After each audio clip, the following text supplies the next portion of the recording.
Before you get all judgy, you need to know a couple of things. First of all, I was high as a goddamn kite. It was mostly meth, but this guy Niff crunched up some yellow pills and had me snort that shit. Apparently I spent 40 minutes finger painting afterwards, but I have no memory of it. So I wasn't on my A game to begin with. Second, I had gone to the toilet specifically to whack it while I laid a brown log foundation, so it's not as weird as it sounds at first. Have you ever jacked off while taking a shit? The double expulsion is what squirrel porn is made of. Just fucking nuts. So I was about to shoot a multi-roper so good that I knew I'd be cleaning the bathroom door when I feel something on my butthole. I know what you're thinking. It was probably a fliffus, where a weighty turd plop splashes up and cleans the old anus before you can get to wiping. But that weren't it. I hadn't dropped so much as an ounce from my body weight yet. What's more is that it stayed there. That's when I realized it was a tongue. I looked between my legs and confirmed that it was, in fact, a 2-foot tongue sticking up from the toilet hole. I should have been scared, but mercy me, did that tongue know her way around a butthole? She got all the crevices of the nutsack and taint as well. This was no peanut butter with your dog nonsense either. This tongue aimed to please. Like I said, high as I kite, I didn't know what was what. So I squirted both the door and the ceiling from my sitting position. I must have passed out there and then, because I woke up on the shitter with my pants lowered to my ankles and my self-esteem lowered to the apartment below. I pulled up my britches and went to work, but all I could think about was that rim job.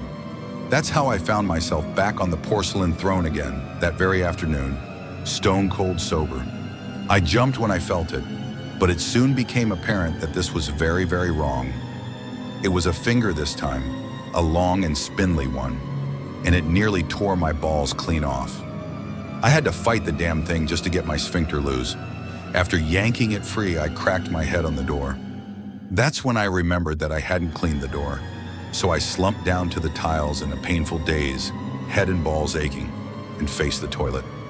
Have you ever been so terrified that your poop hole ties itself up and feels like it will never poop again? I swear on Marlon Brando's mustache that the finger rose up out of the foul water, followed by a hand, an arm, an elbow, more arm, and then the shoulder. All that shit combined was 6 feet long. It looked like it belonged to a spider person. I actually pissed myself on the bathroom floor, but I wasn't about to stand over the toilet and expose my dick to a stilty demon, so I just kept on pissing. Then it put its spindle fingers on the floor like a spider and pushed downward.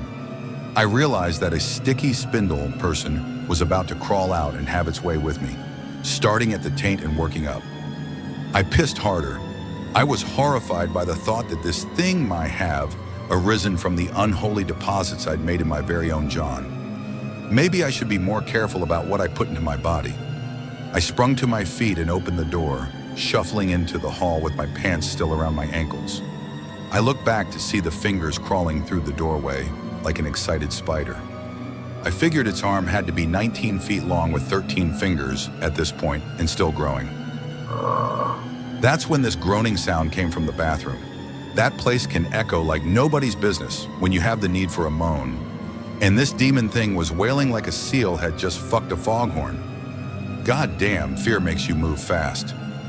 I pulled my pants up without wiping and jumped out the window. I breathed a sigh of relief that lasted exactly 3 seconds. That's when the dirt shook beneath my hands. A steady scratch, scratch, vibrating upward and tickling my spine. I realized that if it was in my toilet, then it could move beneath the ground while it pushed through literally any shit in its way. It was coming for me in every place I couldn't see. No part of my home would ever be safe. I stood up and ran. That's why I'm at Niff's house now. That's why I just smoked some meth, because a meth high is comparatively less intense and scary than the shit going down in my bathroom. Also, I hate Niff. I think I'll go take a shit in his bathroom.